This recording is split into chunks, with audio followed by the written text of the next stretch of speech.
Hey everyone, my name is Dillon Gonzalez. I'm the editorial director of GeekVibesNation.com and also a co-host of the Home Dance Film Festival podcast. And welcome to a brand new episode of No Streaming Required, your weekly deep dive into all the latest and greatest in the world of physical media. Welcome back.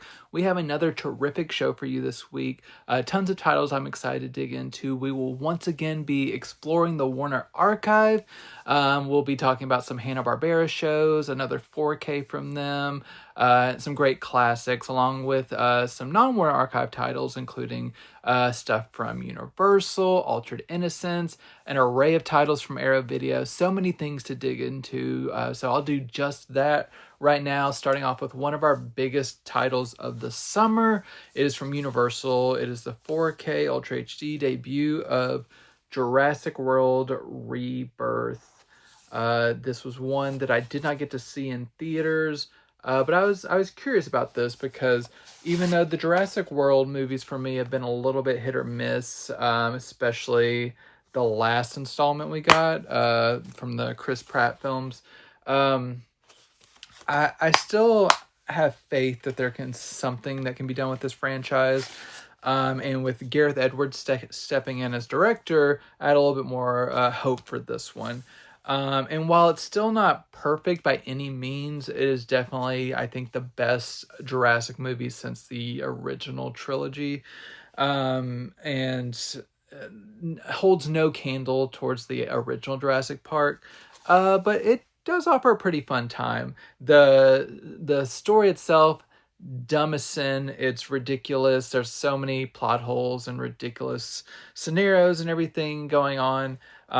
But once we get past kind of the more clunky elements of the plot of just people going to the, like, where this island to harvest DNA from these three major dinosaurs in order to find properties that can help further medicine to cure certain things, and all while finding a family that is there that is also stranded. Once we get to the island, things start picking up and you actually get to start interacting more with the dinosaurs. There's some kind of developments like within the plot of this film to try to like advance the dinosaurs more, so that I didn't really like that aspect as much. But what I really think makes this an effective entry in general is that it's one of the more tense entries in the Jurassic movies since those original like 90s to 2000 run. The Jurassic World movies as of late, the Chris Pratt movies, they were like more action oriented and like entertaining to a degree. I think it lacked the real like horror of living in a world with dinosaurs being in existence and just like their sheer scale, and just kind of conveying that on screen. I think Gareth Edwards, he knows how to work with like big creatures, and he did a good job of conveying that. Like I said, the script around all of that isn't the most daring or exciting, but you have some good set pieces and some good performers going here. So you got like Scarlett Johansson, Mahershala Ali, Jonathan Bailey is a great scientist character. We have like a strong scientist character in this one, which I appreciate. Jonathan Bailey and like these three main people are the real draw and like really keep your attention throughout this movie. But overall, not an amazing movie, but still perfectly entertaining in kind of like a dumb fun kind of way. I had a little bit more hope for this movie due to like the screenwriters that were being brought back from like the original movies to contribute to this, but they did play it a little bit safe for this one. Maybe another installment with this perspective will push things forward a little bit more, because I'm sure people love dinosaurs. They make tons of money. I know there will be another Jurassic movie. But for now, this is a good kind of reset after Jurassic World. And if you did enjoy this movie in theaters, or you're looking to pick this up as a blind buy, you can rest easy knowing this looks great. It has 4K presentation in Dolby Vision with Dolby Atmos audio. The Dolby Vision looks amazing. Everything blends quite well. Bold, vibrant colors. No crushed blacks. No blown highlights. Everything is together and looking really great. And the Dolby Atmos track is really commanding and immersive, and it gives you everything you want out of a Jurassic movie. You also get a really nice selection of special features on this one, including 2 commentary tracks, a making of documentary that's just under an hour. You get deleted scenes, you get an alternate opening, you get additional featurettes. Overall, this is one of the more packed studio releases I've seen in a while. So fans of the Jurassic series will be very pleased with this entry. Going to the opposite end of the format, going to a DVD release. I don't usually try to cover DVDs unless I really need to, and I needed to here because I really like this show. It is HBO's The White Lotus Season 3 from Warner Brothers. This is a series I think is begging to be released on Blu-ray or even 4K just because of like the wonderful locations that they film at and everything. In this season we're in Thailand. And I loved the first season of this one, and I knew this was coming for me to review soon, and I had actually never got around to seeing the second season, so I've binged that on HBO Max. And then I jumped into this DVD release, and I had a lot of fun catching up with this series. It's each season's kind of like follows a new cast with some occasional holdover cast members.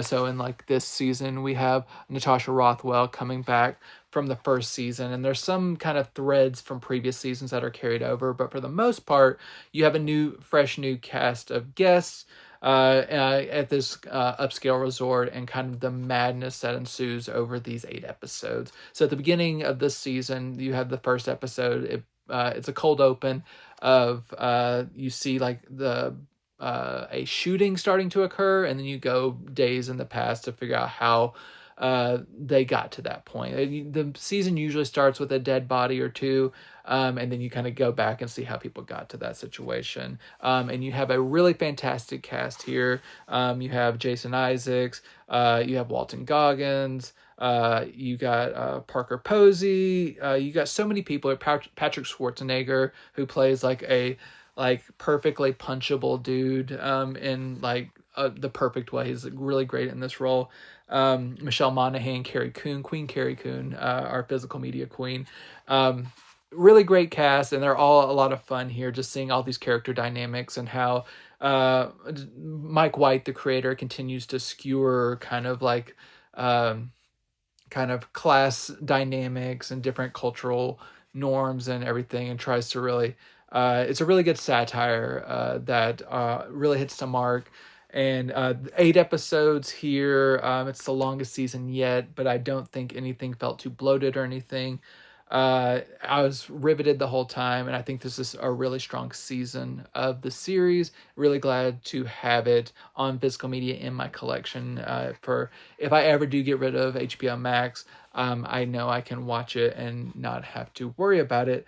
Going from the stream of season 2 to going to the DVD, it surprisingly was seamless, almost seamless. I could tell very little difference between like a more compressed HBO stream to the DVD release. Yes, like I said, I do want this on Blu-ray or even 4K, but since this is only on DVD, if you get this and just having it upscaled by like your Blu-ray or 4K player, it upscales quite well. It looks very nice. You still get tons of texture and everything. A little bit softer because it is DVD, but overall it's a really nice upscale for this DVD quality. It's a newer show, so those always tend to be a little bit better if they don't get a 4 or a Blu-ray release, which is always unfortunate. You can still rest easy knowing it'll still be a good looking presentation. Sounds pretty decent too. A lossy Dolby Digital sound could be a little bit more robust, but overall it does sound good. And nice colors and everything. As far as DVD quality goes, this is top of DVD quality. I just wish this is a series that does deserve that higher quality, and sometime in the future, hopefully. But for now, this DVD is nice. You get all 8 episodes. You get inside featurettes on each episode. You get featurettes on each character that goes a little bit deeper into the characters. You get other featurettes about the show as well. So a good number of special features on this, and all 8 episodes spread across 3 discs. So if you are a fan of this series, this is another good season, and this DVD presentation is pretty good from Warner Brothers. If you want to own it, this is a good way to do so. Support physical media, and maybe one day we'll get a better format, but for now the DVD works quite well. Another series that I binged recently was this another third season of AMC's Dark Winds, which is a show that I've grown to quite enjoy ever since I discovered it a few years ago when it debuted. And I've covered each season for Geek Vibes Nation and the YouTube channel. And this third season continues that quality. I won't spoil too much because unlike The White Lotus, this does carry over from season to season, storylines and everything a little bit more concretely. In the third season, we're picking up from the events of the second season, and a lot of this season involves our main character played by Zane McLaren. He is kind of dealing with the fallout of certain actions that took place in the second season finale, and how that impacts like his family situation, and also kind of dealing with a new mystery at hand in the third season regarding like certain people being found dead, and researching people around the town to figure out who is kind of up to some shady stuff and for what reason. And at the same time, we have a main character here who has kind of in the second season, she kind of made a decision to step away from the police department and go work at the border, and she gets into a whole kind of mess at the border, uncovering like shady stuff there. So lots of shady activity going on in this season on multiple fronts. Lots of great character development, some of it heartbreaking, some of it thrilling. Just everything is always captivating. This is another series I got episode increase for the third season, where the first 2 seasons were 6 episodes each. This is an 8-episode season, but they carry that pace out very well. There's like one episode that's kind of more dreamy, like kind of hallucinatory, that maybe was a little bit slower for me, but overall I think it hit thematically. But overall it filled out its season pretty well. I continue to appreciate and love these characters. There's some really cool cameos in an early episode of this one that you can look out for that I won't spoil for you. But overall, really good season of television. And AMC has treated this one very well on Blu-ray. So 8 episodes across 2 discs. These aren't like over an hour long episodes or anything like some of the White Lotus episodes. So they fit comfortably on the 2 discs. Everything looks great. Nice, kind of more deserty scenery, nice textures. Everything looks good on HD and Blu-ray. DTS 5.1 sound is great. You get one really good making of featurette, like making of special that runs about 45-ish minutes. And it gets a nice deep dive into the production of this season. So that was a nice inclusion. So if you're a fan of Dark Winds, the quality continues with this third season. This just wrapped up a couple of months ago. So glad to have this on Blu-ray so soon. And I hope that the 4th season gets on the air very quickly because I am amped. So Dark Wind Season 3 from AMC, it's a good pickup. And if you haven't started Dark Winds yet, make sure to check it out. If you can find it streaming somewhere to sample it, definitely check it out. But pick up those Blu-rays if you like it because they are quality and it's a really great show. Sticking with the AMC family, going over to Shudder and their release, fresh from theaters, the 4K release of Clown in a Cornfield on 4K Ultra HD. I believe this is exclusive to Amazon, and I will show off something cool here in just a second. But so here I'll just kind of show off the packaging first. This steelbook release, one special thing about this is they have little magnets here that you can take stuff out. So the back I actually made my own kind of little scene here of a clown with a chainsaw, but you can choose whatever you want and put it on this background here, and just kind of put it on. And so you can do that with the packaging, which is a cool little inclusion here. So you get, that's where I took out the clown, but you got some more weapons there that you can have. And then there's the other sheet there.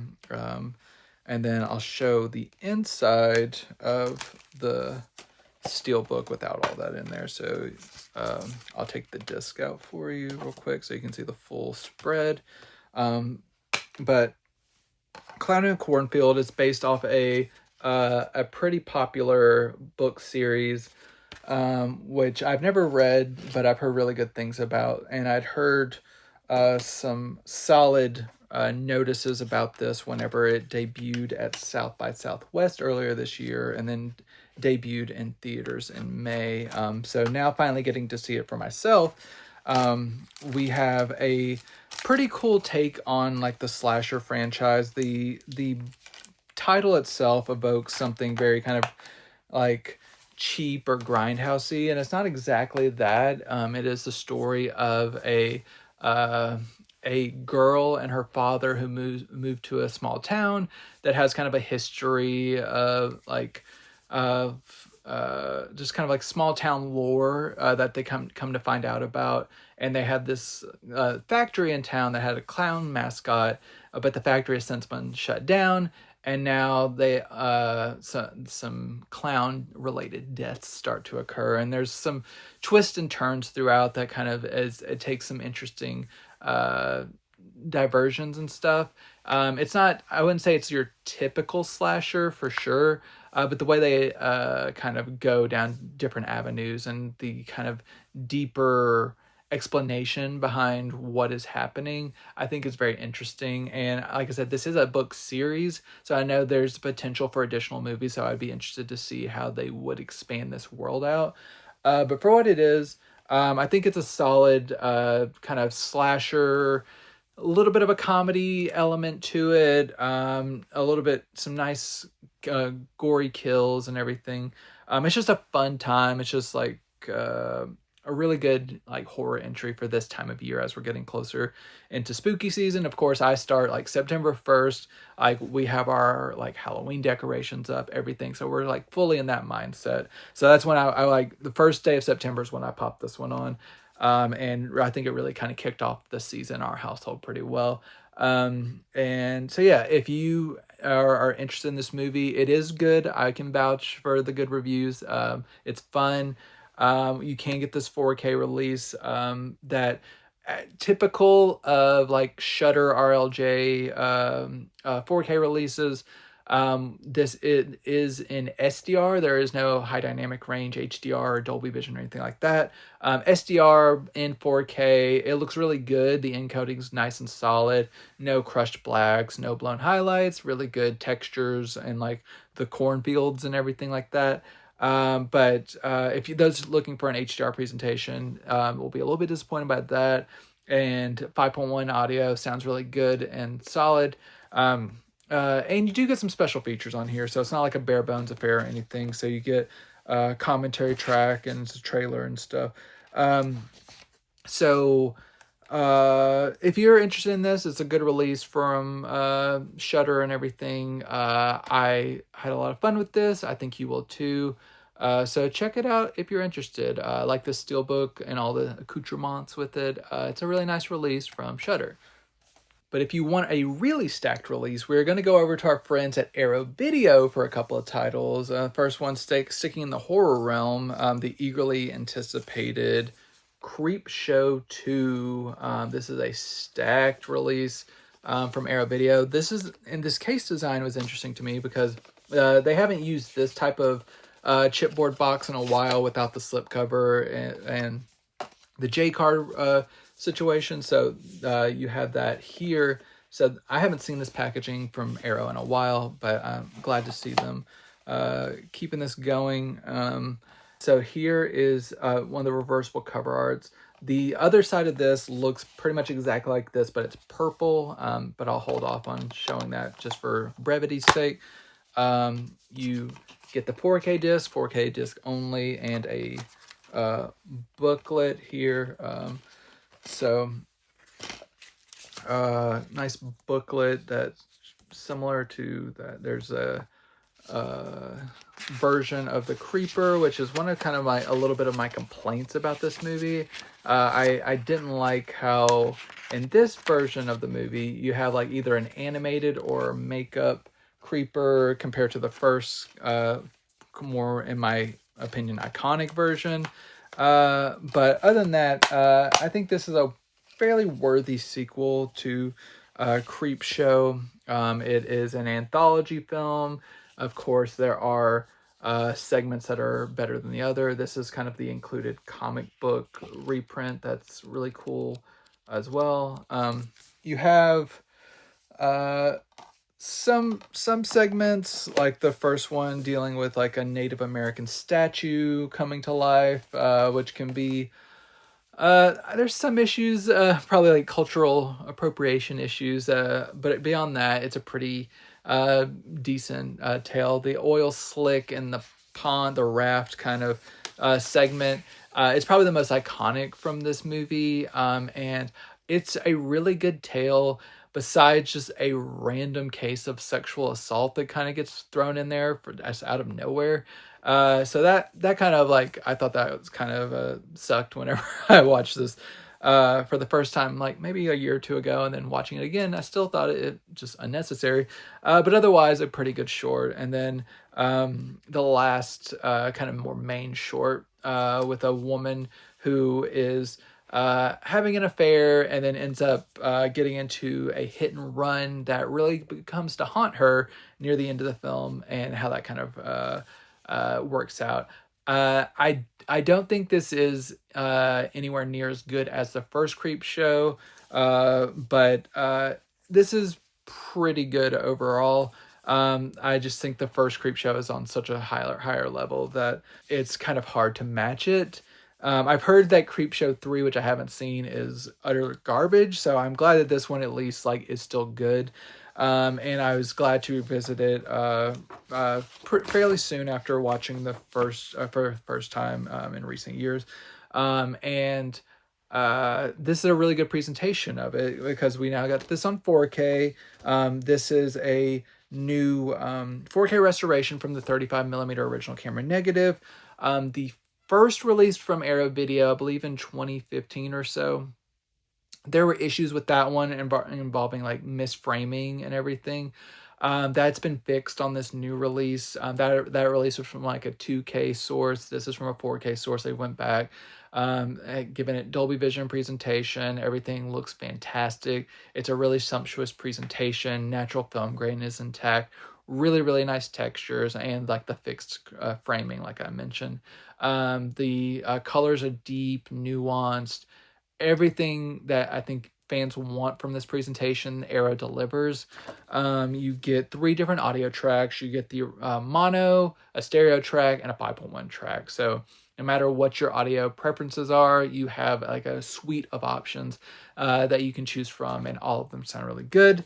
You get a nice, all the holdover special features from the previous Arrow. So you get a commentary track, you get 4 interviews and other archival featurettes as well. A nice rundown of featurettes that really dig into all kind of like the making of like the special effects and production and all that kind of stuff. So overall, really, really wonderful package from Arrow Video for this movie, Creepshow 2. Like I said, the first Blu-ray release was in a period where there were some inconsistencies and there were definitely room for improvement. And we now have that with this new 4K release, which is fantastic. So Arrow Video, horror fans can thank them for this really, really nice release. What I was mentioning about this package kind of can go hand in hand with this package that has more of the newer style that they've been leaning to with their chipboard boxes. That is their 4K release of The Good, the Bad, the Weird from director Kim Ji-woon. So they're more. It seems like most of their recent 4K chip boxes have like had this more slipcover design with this under it.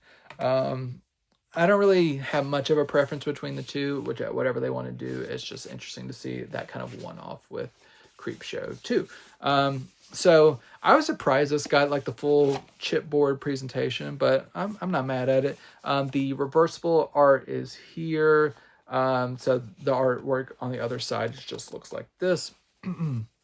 And this is a Korean film, and this 4K release actually came out for the first time last year, but it was not available in the U.S. Arrow had just got this for Region B territories.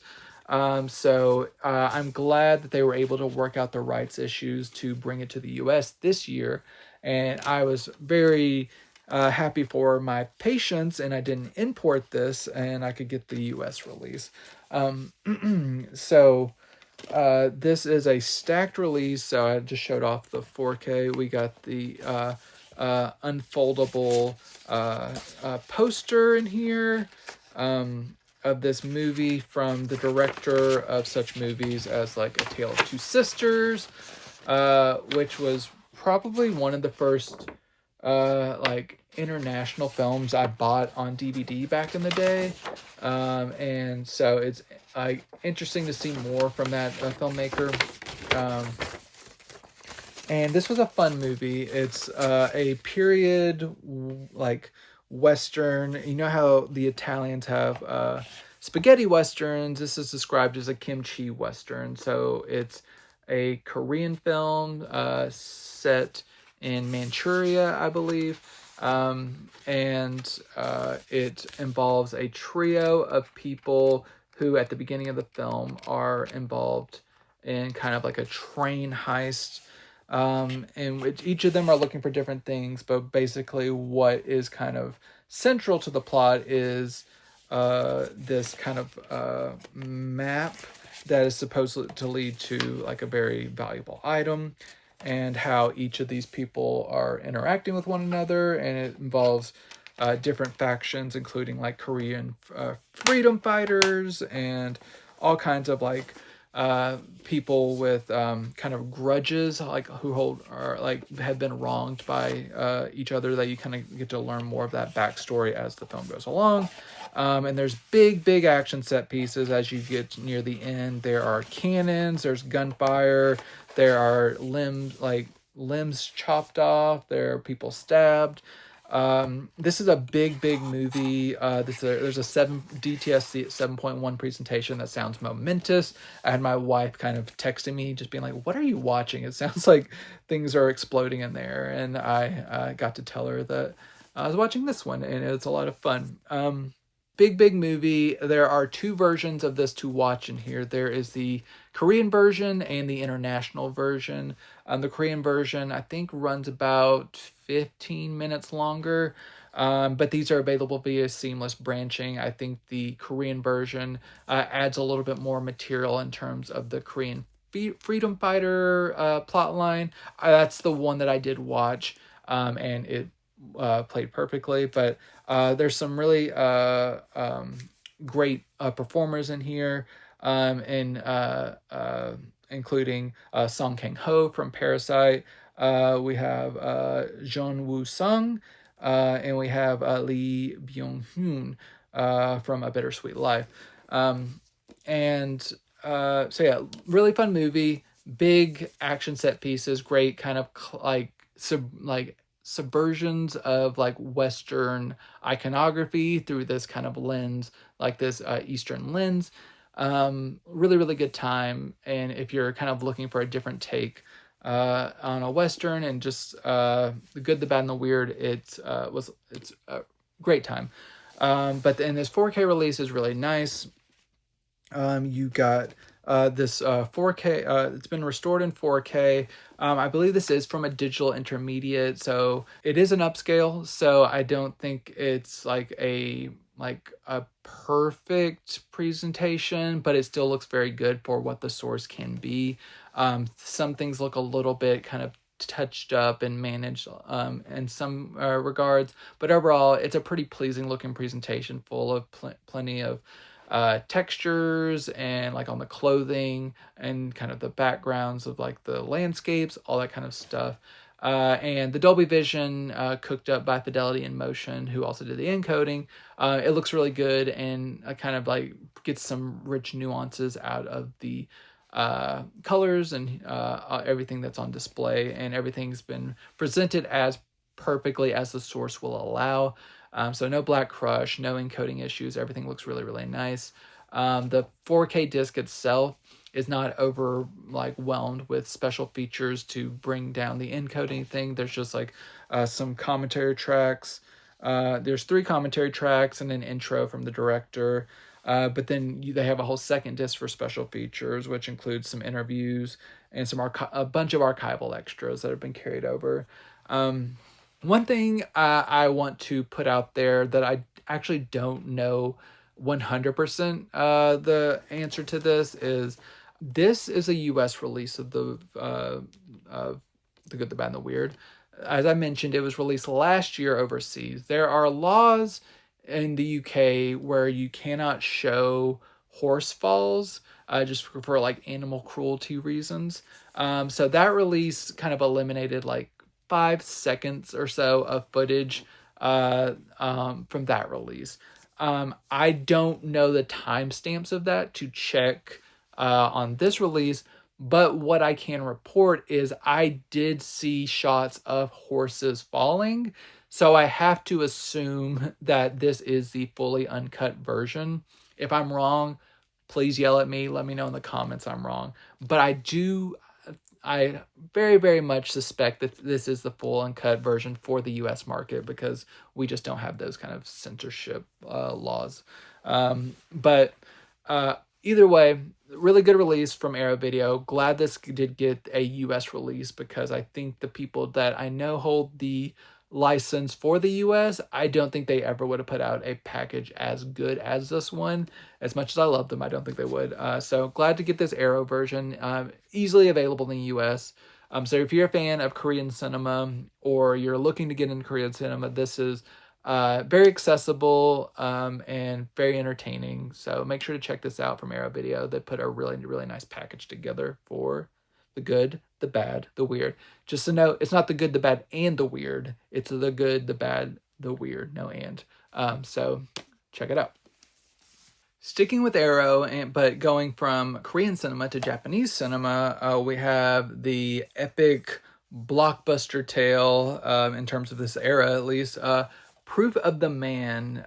This is a really interesting production from Kadokawa, and whenever they were looking to really kind of expand the notion of cinema at the time and really give audiences a reason to kind of come to theaters. And this is a really kind of sprawling story.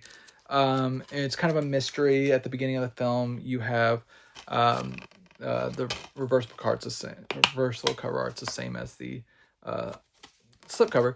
At the beginning of the film, you have 2 kind of deaths to contend with. One, you have someone coming over from America and getting stabbed in an elevator, and then you have someone involved in a hit and run who leaves a woman dead, and how these kind of storylines end up connecting in certain ways. So you have a cop who is trying to kind of investigate like the hit and run and these other situations, and like through this you get a tale that is like mired in kind of Japanese history and like the wartime efforts, and how different scenarios of people getting involved with like GI soldiers, and like the notion of like what your identity can be in terms of like not knowing who your parents are and being mixed race and all kinds of stuff. And then there's different power dynamics. At one point, you do get this is a Japanese film, but a good portion of it does take place in New York. So this is primarily spoken in Japanese in Japan, but then you get over to the New York area and there is English spoken. And whenever there's English spoken at any point in the movie, you have burnt in Japanese subtitles on the screen, like written in the Japanese language. So there's a lot to the story. It's very international in terms of like different cultures and like dealing with criminal elements in different ways. It's a lot going on here, but it's very entertaining. It's like 2 hours and 15 minutes long, so there's a lot of meat on the bone. But none of it's felt like superfluous or anything. Everything there, it built up and built up, and like it asked questions and would pay off, and all that kind of stuff that you want from a movie. There are some ridiculous elements with a lot of just ambitious movies. There are some things that don't quite like connect together with the plot, or some characters may make some baffling decisions. But overall, I am very positive on this movie. So if you're like ambitious, sprawling Japanese cinema, Proof of the Man, I think is a really worthy addition to your collection. This has been given a HD transfer from Katakawa. So this is one that Arrow was not able to remaster themselves, which is usually the case with a lot of the Asian cinema that they acquire. But the restoration itself doesn't seem too flawed or anything like that. I didn't see major processing or smoothing over of detail or anything. This looks pretty natural overall. No crushed blacks. Everything seems to be hold up very well in terms of the original HD transfer. And I think most fans will be pretty pleased with it. You do get a commentary track. You get an introduction from a film historian. You get a longer discussion between a couple of different parties, like film historians and stuff that go into this movie. So overall, nice selection of supplements, nice HD, and audio sounds good for the time. Overall, Proof of the Man worth picking up for Japanese cinephiles. My final title before in this kind of section of the show is an interesting one from Altered Innocence. It is a documentary / like essay film called So Unreal from director Amanda Kramer, who I've talked about before with like Give Me Pity and Please Baby Please. I just watched a film from her at Sundance earlier this year that I really liked called By Design. And those are all narrative films, so I was interested to see that she had done a kind of essay film that really dives deep into kind of technology on film and how that's kind of I just want to know, while does have the aesthetic of a burn disc, this is a pressed disc, so don't worry, that's just kind of a creative choice that was made, just that goes along with the film. So this is a film that really asks a lot of questions about how technology has been depicted in film, especially from like the 80s to like 2001 or so. So you get a lot of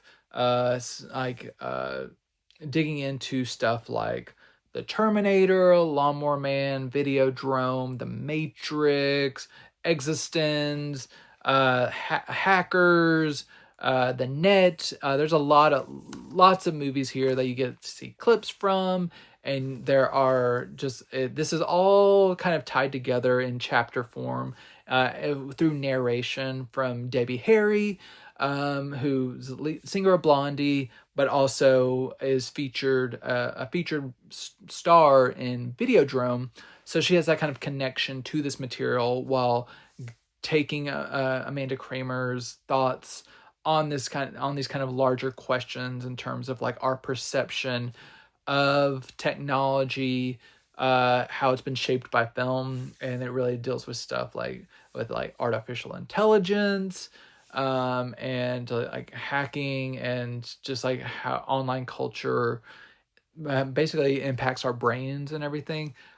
It doesn't all seem like completely dialed into like like a mind-blowing, groundbreaking like revelation, but just in terms of exploring these different sci-fi technological films on a deeper level and trying to like glean something from them, I think is very valuable. And you really get a good uh some good food for thought in terms of like like what these movies are saying, how they've impacted us, and just how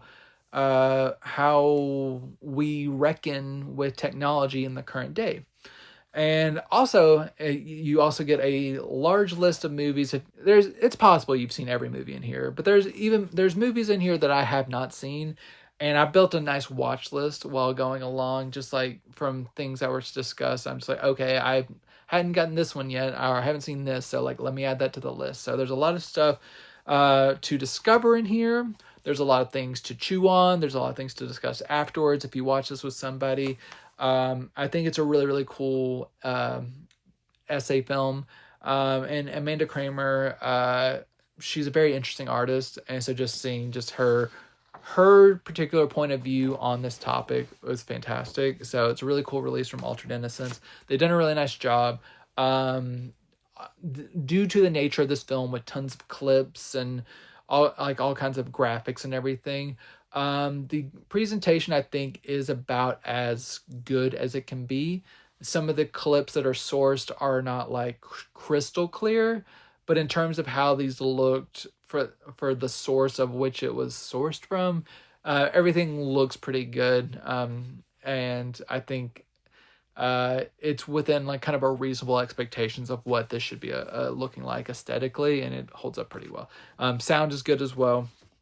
Some special features, some really important special features, including a commentary track.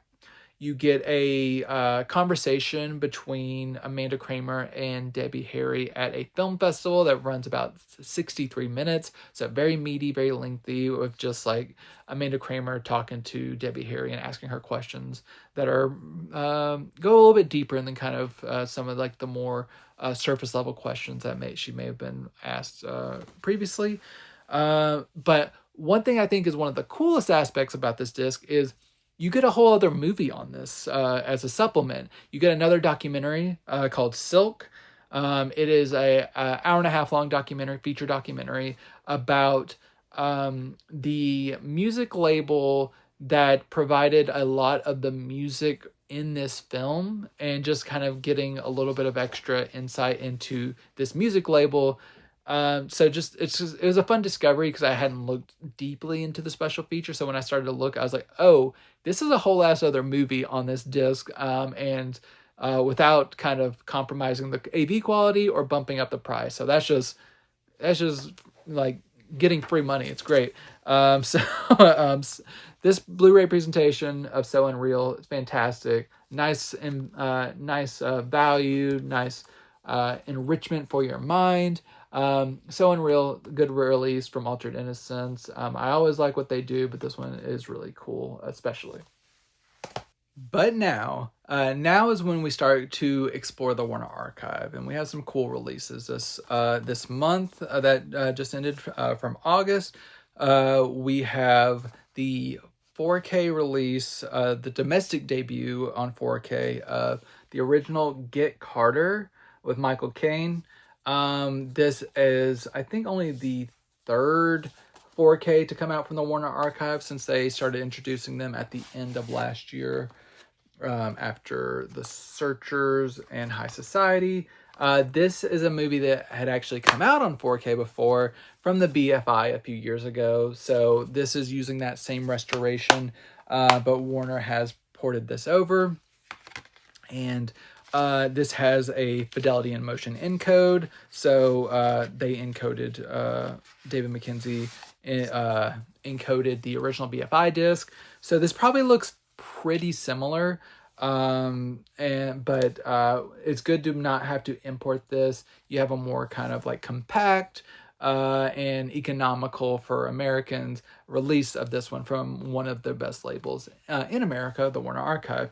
And I think it ports over a good portion, but not all of the special features on that BFI disc.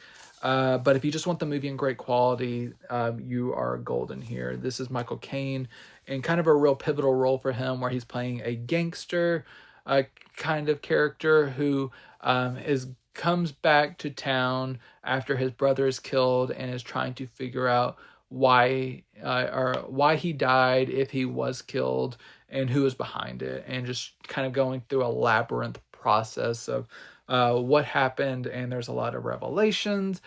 He is also not the best dude, so he is not a person who he does do some kind of like violence against women.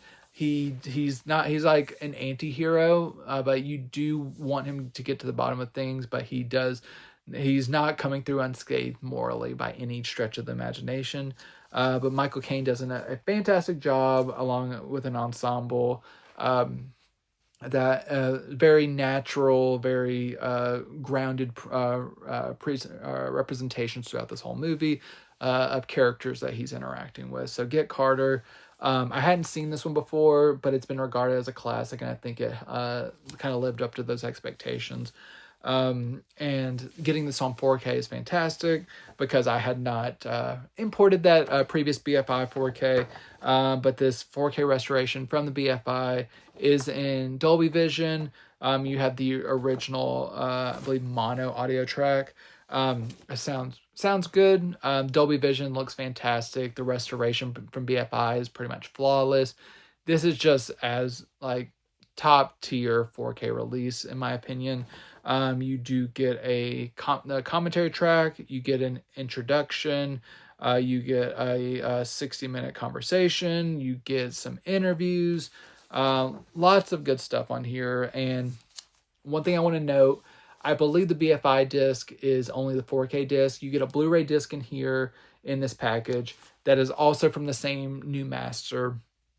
And if you want only the Blu-ray, there is a separate Blu-ray release from this new master. This movie has been released on Blu-ray previously with an older disc, but Warner Archive has re-released a new Blu-ray disc from the new restoration.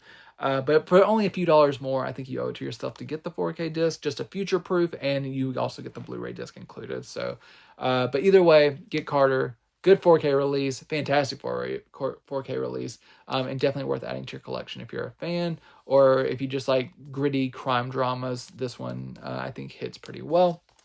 Going over to the rest are Blu-ray releases, but that doesn't make them any less, because the Warner Archive, they really thrive on Blu-ray and kind of reviving movies from the past that have been absent for far too long. And our first one we're talking about is kind of the melodrama, The Hard Way, with Ida Lupino and Joan Leslie as sisters who... Ida Lupino is the older sister who kind of they are dreaming of getting out of their kind of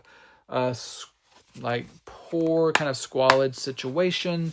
And Ida Lupino's character thinks that she can do this by kind of being more of a stage mother to her little sister, who has a magnificent singing voice. And they eventually do get out of their kind of like meager means, and but the path, once they are on a path to stardom, is littered with like broken hearts and dreams and just like pressure, like family drama pressure, all kinds of stuff going on, and like getting into relationships for convenience while finding someone else outside of that marriage who you might actually appreciate more on like a romantic level, and all kinds of these perils of fame that go along with this. So really interesting melodrama, good performances from everyone, but especially Ida Lupino.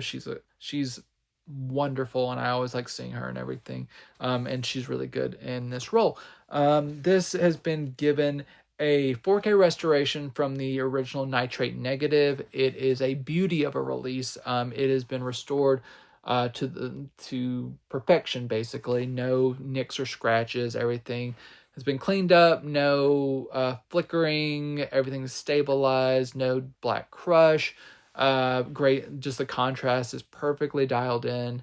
The soundtrack has been restored, so nothing ever sounds too crackly or like age-related damage or anything like that. Everything sounds pretty good as well, especially considering the age of this movie.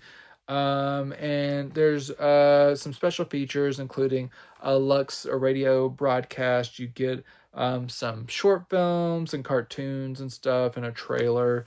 So overall, The Hard Way, really wonderful release. If you're a fan of melodramas or Ida Lupino or anyone in this cast, it is worth picking up. And while that is more so on the dramatic spectrum, a little bit lighter, but still plenty of drama, we have That Midnight Kiss, which is along the same lines, kind of like factoring in like kind of the entertainment drama realm, in which you have a woman who has like kind of trained to be like a classic singer, who after years of doing so, she gets to a point where she is wanting to sing with a partner, but the person that she has at her disposal she doesn't really click with. But she does find someone with an amazing voice who's not exactly in the business. He is played by Mario Lanza, who is was a real life musical genius, and he kind of starred in many films in this era before he kind of died more at a younger age, unfortunately. But just seeing their dynamic as like a kind of a unexpected talent who comes from more of like a street level performer onto trying to getting into that more musical like drama, like kind of high stakes business realm, while also having like some romantic misunderstandings along the way. Like I said, there's a little bit of melodrama here as well, but things are a little bit more lighthearted and more kind of like buoyant and kind of frothy, for lack of a better word. But overall, it's a more of a heartwarming one. So That Midnight Kiss, this one's pretty solid. It's been given a nice restoration from the 4K restoration of the Technicolor negative. Technicolor films look fantastic when they're restored with care, and Warner Archive pretty much always does that. Beautiful, bold colors that really light up the screen. No damage to speak of. Everything sounds really good. When you're dealing with a movie that deals so closely with music, you want a really good sounding presentation, and it gives you that. You do get outtakes, you do get cartoons, you do get a trailer. So overall, if you kind of like music driven dramedies, That Midnight Kiss, it's a nice kind of sensitive film with a great performance from Mario Lanza. Next up, we have a William Faulkner adaptation of Intruder in the Dust. This one I really liked. It's about a black man in a small town who is imprisoned unfairly for the murder of this white man, and the people who have to kind of come together to kind of prove his innocence, because he's more of a quiet, respectable gentleman who of course like he has a little bit of like money and kind of independence, and that doesn't really set well with some of the people around town. So of course, whenever something happens, it is easy for the members of the town to pin this on him. And you have like a young boy who has had run-ins with him in the past, who understands that he is probably innocent, but also lives in this town where he has kind of ideas that kind of lead him to more of a prejudiced place before kind of like growing as a person, all that kind of stuff. So there's a lot of things going on in here in terms of prejudices being reckoned with, and trying to serve justice, and trying to figure out who is actually the culprit in this shooting and everything. So there's a little bit of mystery to it, and just straightforward drama. overall, I really like this. And yeah, it's a nice release from Warner Archive. Another nice restoration, 4K restoration from the best preservation elements. So even though the entire like original camera negative may not have been fully intact, what elements were used holds up very well. I didn't notice anything awry in terms of like major like frame jumps or flickering or damage, like nicks, scratches, tears, anything like that. This has been given the proper amount of care from Warner Archive, and it looks really nice. Sound is also good as well. No qualms with that. You do get some short films and a trailer. Overall, good movie, worth checking out. Intruder in the Dust, like this one quite a bit. Which I can also say for the next movie, which was very dramatic, the final film from John Ford, Seven Women. This is a film that takes place in China with a group of missionaries who are in China, and like there's some internal strife inside kind of this little missionary community, especially when Lauren Bacall's character, who plays a doctor, she kind of arrives, and she is more like not exactly the most like virtuous woman in terms of like practicing religious practices, and she kind of like butts heads with one, especially some of like the main women in the community. But how this eventually kind of subsides once a bigger threat happens, whenever like Mongolians who like are kind of like coming to kind of pillage the village kind of get in the midst, and how they have to kind of come together to overcome this this impending threat. This movie is super dark. I was shocked with like where this went. But I was impressed. Like this goes places I did not expect. So it can be a tough watch, and it's like it's a very daring kind of execution of this material.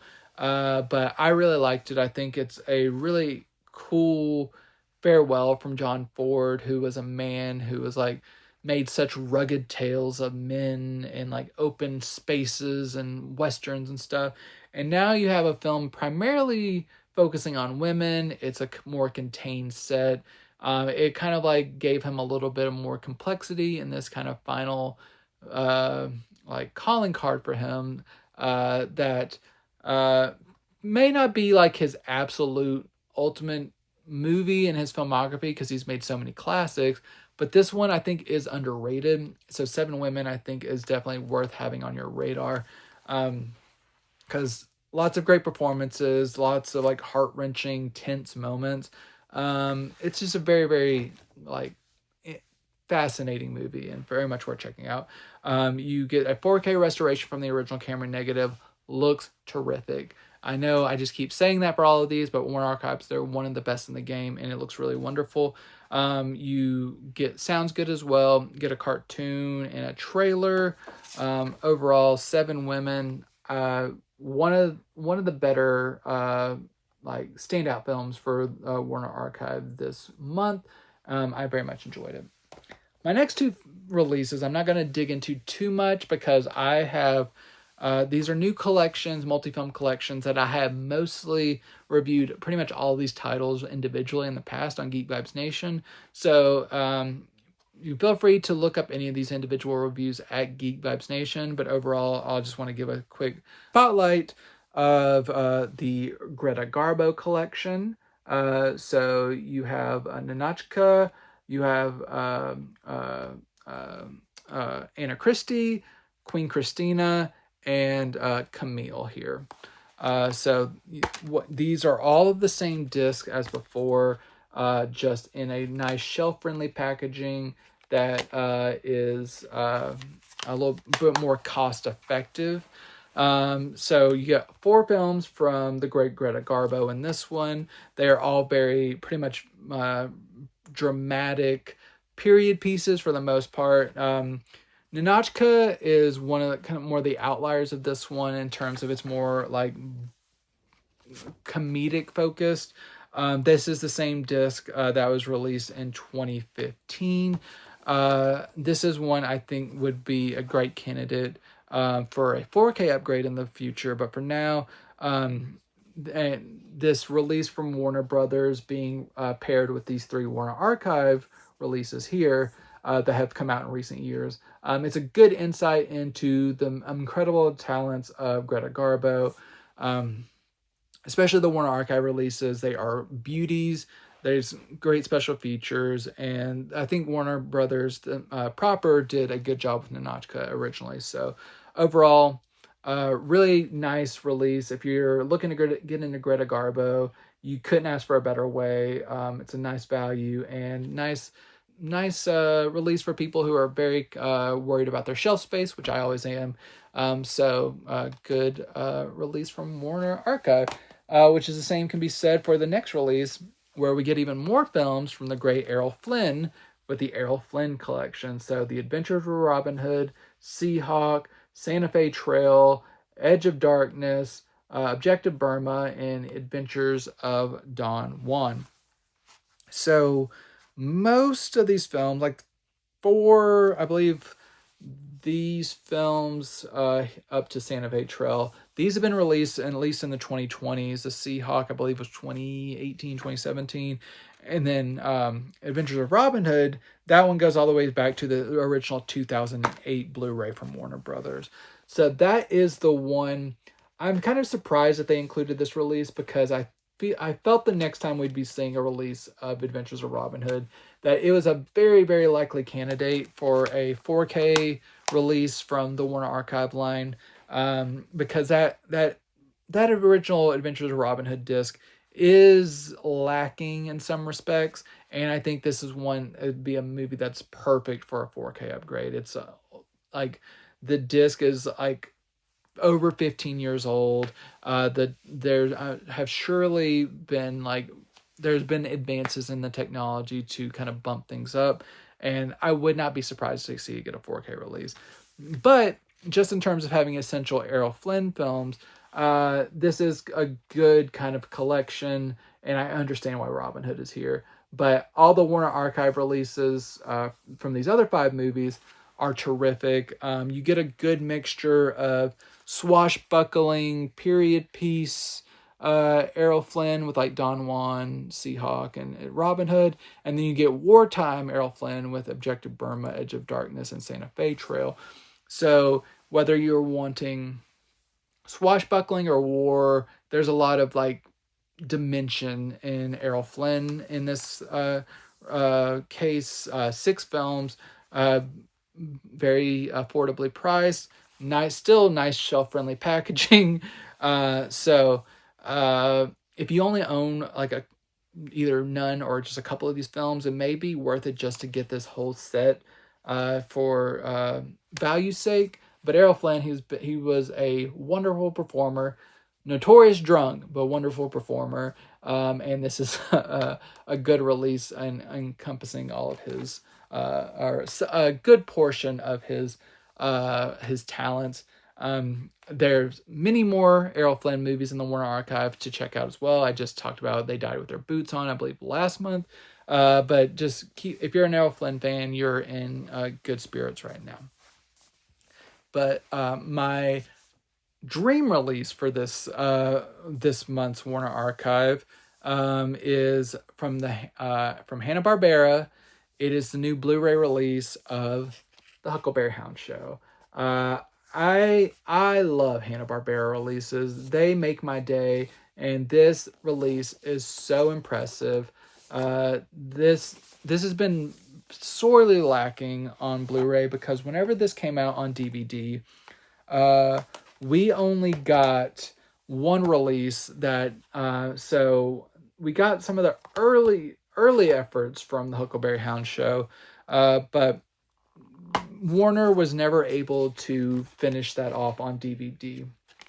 I hear this because it was because of some rights issues or music clearances or whatever. But whatever the fact may be, fans weren't able to own this complete series previously.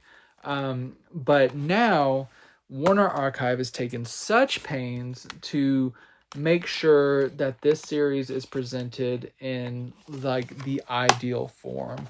There it is not 100% perfect, but they have restored so many like commercial intros, bumpers, just all kinds of stuff. Like if like just seeing like Kellogg's sponsored branded intros, and seeing like our characters like have transitions where they're like basically hawking these products, but they are done by the characters. So it just, I'm glad that these weren't, while they weren't included on the DVD, they have been restored for this Blu-ray release. So most of the episodes are like as close to as they originally aired as possible, in terms of having like openings or closings and like all these interstitials and bumpers and all kinds of stuff. So you're getting these cool time capsules of like product placement and advertisements, but you have original animation to go along with it. So that isn't something you want to lose in that transition over the years, just because of like copyright issues or whatever. So I'm glad that they could iron out all of these. Everything could kind of come together to be presented in as good a quality as possible. There are some elements that are in black and white. So you'll see that transition from black and white to color. But overall, this is kind of a dream release, and it's as close to how it originally was as the Warner Archive could possibly get. Because I know the people at Warner Archive over there, I know they are, they try so hard to make sure that things are preserved with as much care as possible. They do actually care.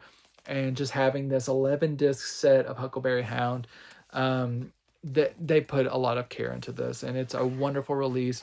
Huckleberry Hound is a character who was never as popular as like even a character that was spun off from the show, Yogi Bear. Huckleberry Hound never got like the play of like the Flintstones or even the Jetsons and stuff. But I'm glad that this release is coming out.